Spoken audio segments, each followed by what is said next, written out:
আসসালামু আলাইকুম। Wise point একাডেমির পক্ষ থেকে সবাইকে জানাচ্ছি আন্তরিক শুভেচ্ছা অভিনন্দন। তোমাদের মাঝে আবারও আমি উপস্থিত হয়েছি। আজকে আমরা যে আলোচনাটি করব সেটা হলো নবম শ্রেণীর বিজ্ঞান বই, সেটা বল চাপ শক্তি। এই অধ্যায় নিয়ে আজকে আমরা কি করব, আলোচনা করব। এই অধ্যায়ের উপরে এইটা হলো 5 নাম্বার পর্ব, অর্থাৎ পার্ট 5। এবং আমাদের আজকের টপিকটা হলো নিউটনের তৃতীয় সূত্র। এর মধ্যে দুইটা টপিক রয়েছে, ভরবেগের সংরক্ষণ ও বলের হার। এই টপিক দুইটা। তো সর্বপ্রথম আমরা নিউটনের তৃতীয় সূত্রটি সম্পর্কে একটু আলোচনা করি। নিউটনের তৃতীয় সূত্রটি ছিল এরকম: প্রত্যেক ক্রিয়ারই সমান এবং বিপরীত প্রতিক্রিয়া রয়েছে। প্রত্যেক ক্রিয়ারই সমান এবং বিপরীত কি রয়েছে, প্রতিক্রিয়া রয়েছে।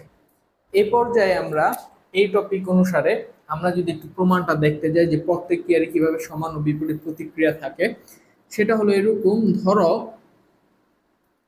এখানে একটা বস্তু আছে, এখানে একটা বস্তু আছে, প্রতিটা বস্তু পরপর নিজেরে ধাক্কা দিছে এবং এই পাশে একটা বল F1, এই পাশে F2।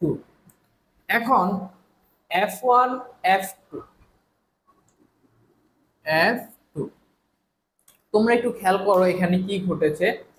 পি বস্তুটা কিউ বস্তুরে যদি F1 বল, অর্থাৎ পি বস্তুটার বল হলো F1, তাহলে এই পি বস্তুটা কিউ বস্তুটারে F1 বলে এই দিক ধাক্কা দিবে।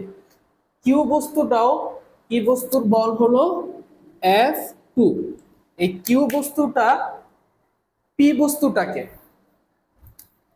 আমি আবারও বলছি তোমাদের সুবিধার্থে, আমরা যেহেতু জানি যে প্রত্যেক ক্রিয়ারই সমান এবং বিপরীত প্রতিক্রিয়া রয়েছে, সেই সূত্র অনুসারে পি বস্তুটি কিউ বস্তুটাকে F1 বলে কি করবে, আঘাত করবে বা ধাক্কা দিবে, বল প্রয়োগ করবে। এবং পি বস্তুটা কিউ বস্তুরে যেই বলে ধাক্কা দিচ্ছে, কিউ বস্তুটাও পি বস্তুরে ঠিক একই পরিমাণে F2 বলে কি দিবে, ধাক্কা দিবে। এই থেকে আমরা বুঝতে পারি যে কিভাবে একটি মানে এখান থেকে প্রমাণিত হয় যে নিউটনের প্রত্যেক ক্রিয়ারই সমান এবং বিপরীত প্রতিক্রিয়া রয়েছে। এভাবে কি আমরা এই বিষয়টাকে একটু খুব সহজে ব্যাখ্যা করতে পারি। এখন এই কনসেপ্ট কাজে লাগিয়ে আমরা ভরবেগের সংরক্ষণ সূত্র ও সংঘর্ষ আলোচনা করব। এই পর্যায়ে আমরা নিউটনের তৃতীয় সূত্র দেখলাম, ভরবেগের সংরক্ষণ সূত্রটা একটু নিয়ে আলোচনা করব। তো আমি ধরে নিই যে এখানে একটি বস্তু রয়েছে এবং অপর দিকে এখানেও কি আরেকটি বস্তু রয়েছে। এই বস্তুটির ভর M1, এই বস্তুটির ভর কি ধরি M2, এবং M1 বস্তু M2 বস্তুকে F1 বলে কি করবে, আঘাত করবে। ঠিক নিউটনের তৃতীয় সূত্র অনুযায়ী M2 বস্তু M1 বস্তুকে F2 বলে কি বিপরীত প্রতিক্রিয়া প্রদান করবে। আমরা জানি নিউটনের তৃতীয় সূত্র অনুযায়ী প্রত্যেক বস্তুরই সমান এবং বিপরীত কি রয়েছে, প্রতিক্রিয়া রয়েছে। তারই ধারাবাহিকতায় এই বিষয়টা কি এখন ঘটবে। এরপরে আমরা যে বিষয়টা দেখব সেটা হলো এখান থেকে F2 এবং কি F1 এবং F1 এরকম হলে এখানে আরো কয়েকটা বিষয় এখানে সংযুক্ত। সেটা হলো এই ক্ষেত্রে A1, অর্থাৎ প্রথম বস্তুর ত্বরণ হবে A1 এবং আদি বেগ U1, শেষ বেগ V1। দ্বিতীয় বস্তুর ক্ষেত্রে ত্বরণ হবে A2, আদি বেগ হবে U2 এবং শেষ বেগ হবে কি V2। যেহেতু বস্তুটা আঘাত করতে হলে অবশ্যই কি তার একটা বেগ, কি আদি বেগ, শেষ বেগ, ত্বরণ, এগুলো কি হবে, অবশ্যই থাকতে হবে।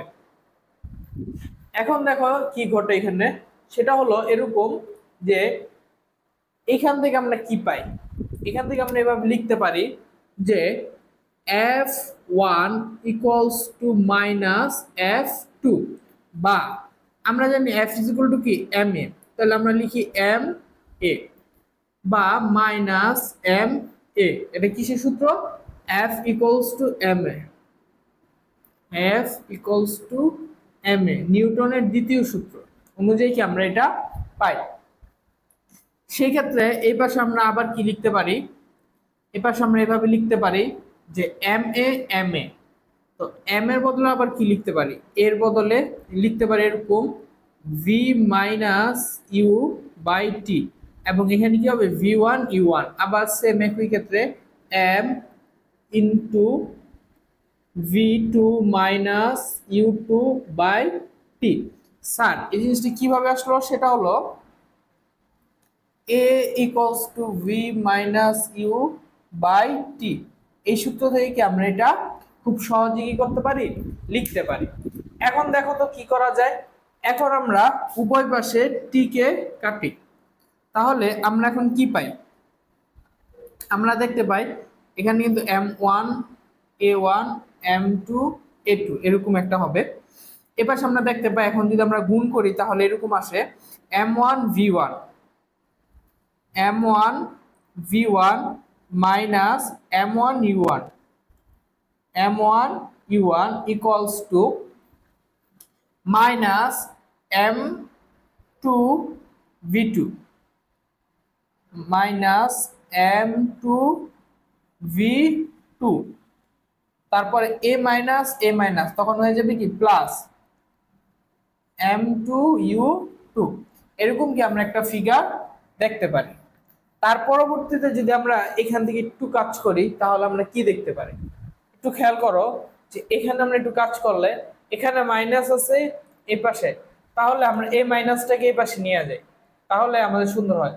এবং এখানে m2 v2 মাইনাস আছে, আমরা যদি m2 v2 কে এই পাশে আনি তখন এই ক্ষেত্রে এটা কি হয়ে যাবে, প্লাস হয়ে যাবে। এবং m1 u1 কে যদি আমরা এই পাশে আনি তখন এই মাইনাসটা কি হয়ে যাবে, প্লাস হয়ে যাবে। তাহলে আমরা একটু লিখি এরকম ভাবে, বা m1 v1 plus m2 v2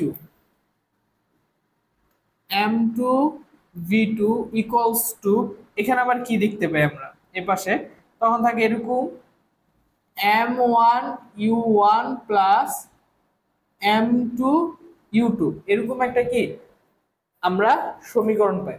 এখন এই জিনিসটাকে আমরা একটু যদি সাজায় লিখি তাহলে আমরা কি পাই একটু দেখি। সেক্ষেত্রে আমরা পাবো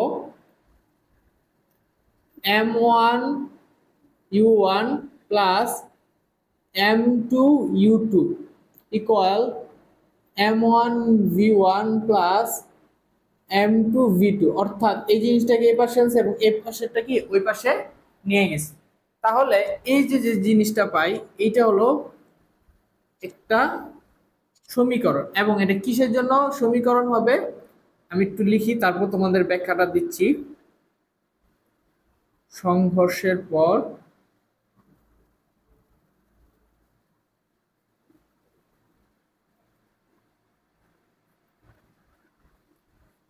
বস্তুদ্বয়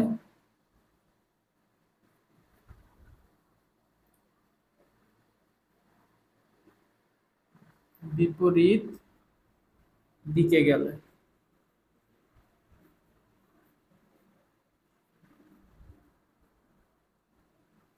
অর্থাৎ এখান থেকে আমরা কি দেখতে পাই, যদি সংঘর্ষের পর বস্তুদ্বয় বিপরীত দিকে যায় এটা দ্বারা কি বুঝাইছে, এটা দ্বারা এরকম ভাবে বোঝানো হয়েছে যে এরকম তুমি ধরে নাও একটা বাস এবং একটা ট্রেন, একটা বাস এবং একটা ট্রেনের মধ্যে সংঘর্ষ হলো। এখন তাহলে কি হবে, যে ট্রেন এবং বাসের মধ্যে সংঘর্ষ হলে ট্রেনটা বাসটাকে নিয়ে কি করবে, চলা শুরু করবে। সংঘর্ষের পর একটা ট্রেন বাসকে ধাক্কা দিয়ে কি চলা শুরু করবে। কিন্তু এরকম যদি না হয়, এরকম হলো যে দুইটা মুখোমুখি বাসের মধ্যে একই বাসের একই রকম বাসের সাথে দুইটা বিপরীত বা একই মডেলের দুইটা বাসের মধ্যে সংঘর্ষ করবে। সেই ক্ষেত্রে আমরা এরকম দেখব যে দুইটা বাস সংঘর্ষের পরে দুইটা বিপরীত দিকে চলে যাবে। সংঘর্ষের পরে দুইটা কি হবে, বিপরীত দিকে চলে যাবে। তো এই ক্ষেত্রে আমরা কি হয়, যেমন এখানে m1 বস্তুটা m2 বস্তুকে যেরকম ধাক্কা দিবে ঠিক একই ফোর্সে m2 বস্তুটাকে m1 কে ধাক্কা দেবে।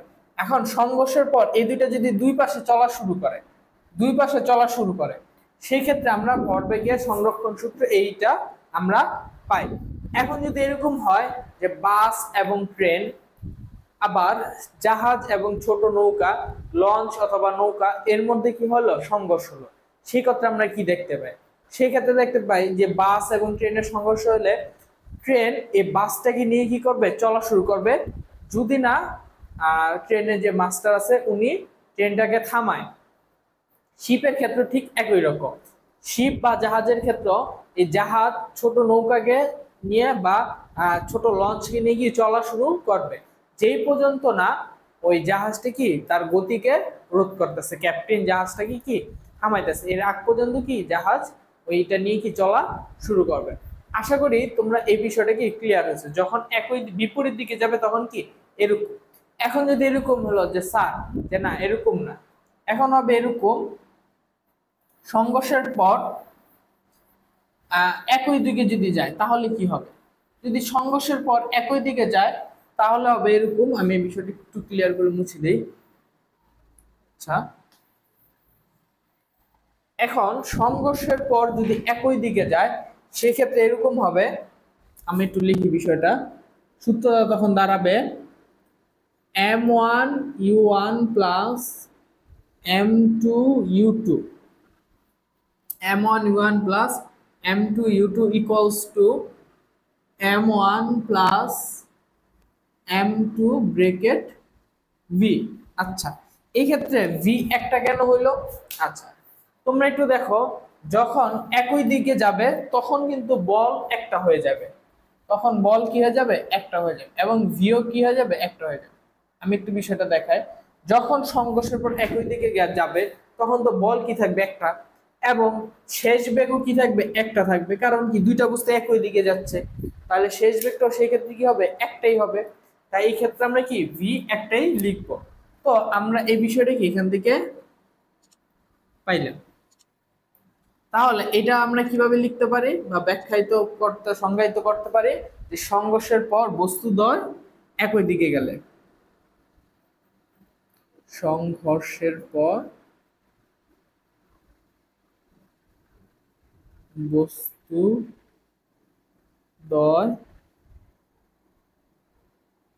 একই দিকে গেলে, সংঘর্ষের পর যদি বস্তুটা একই দিকে যায় সেক্ষেত্রে কি এরকম একটা সমীকরণ আমরা দাঁড়া করাতে পারি, এবং সংঘর্ষের পর বিপরীত দিকে গেলে কি আমরা এরকম একটা সমীকরণ দেখতে পারি। তো আশা করি তোমরা ভরবেগের সংরক্ষণ সূত্রটা খুব ভালোভাবে বুঝেছ। এরপরে আমরা যে বিষয়টা দেখব সেটা হলো বলের ঘাত। বলের ঘাত জিনিসটা কি? হ্যাঁ, আমাদের প্রথম দুইটা টপিক কমপ্লিট হয়েছে, এটাও কমপ্লিট, এটাও কমপ্লিট। এরপর রয়েছে যে বলের ঘাত। এখন আমাদের পরবর্তী টপিকটা হবে কি, বলের ঘাত। তাহলে এই বিষয়টা একটু মুছে দিই আমরা।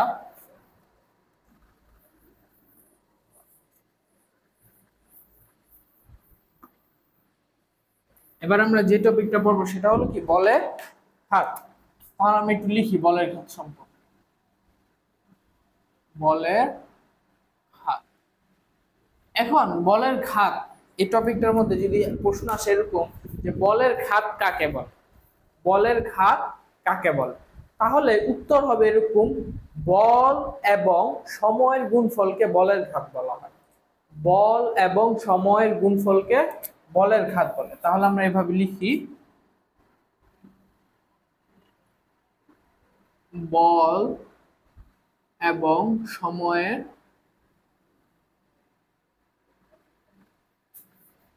গুণফলকে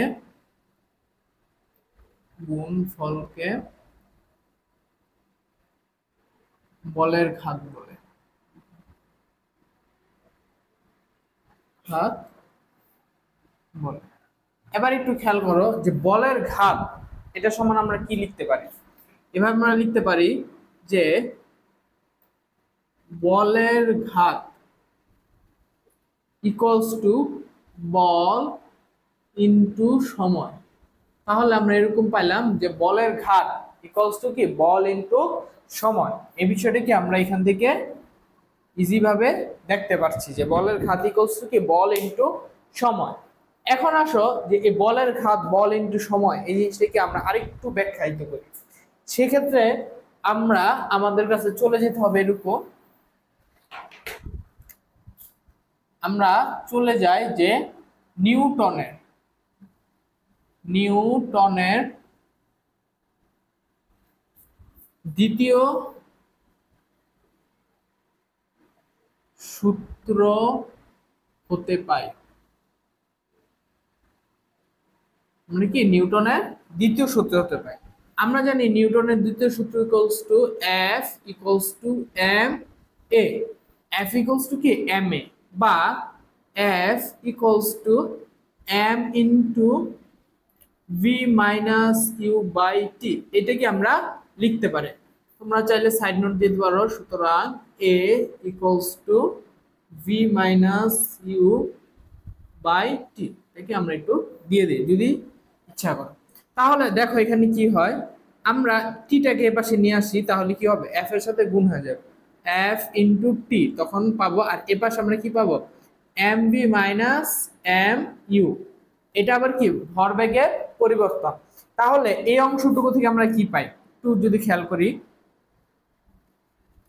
বা এখান থেকে আমরা পাই বল ইন্টু সময় হুইচ ইজ বলের ঘাত ইকুয়াল এমভি হলো কি ভরবেগের পরিবর্তন।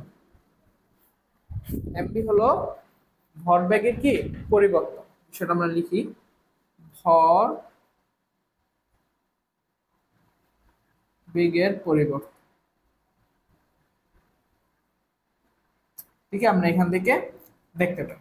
তাহলে আশা করছি এটাই হলো কি আমাদের মূলত বলের ঘাতের যে বিষয়টা, এটা আমরা দেখতে পাই। তাহলে বলের ঘাতের টপিকটাও কি আমরা বুঝেছি।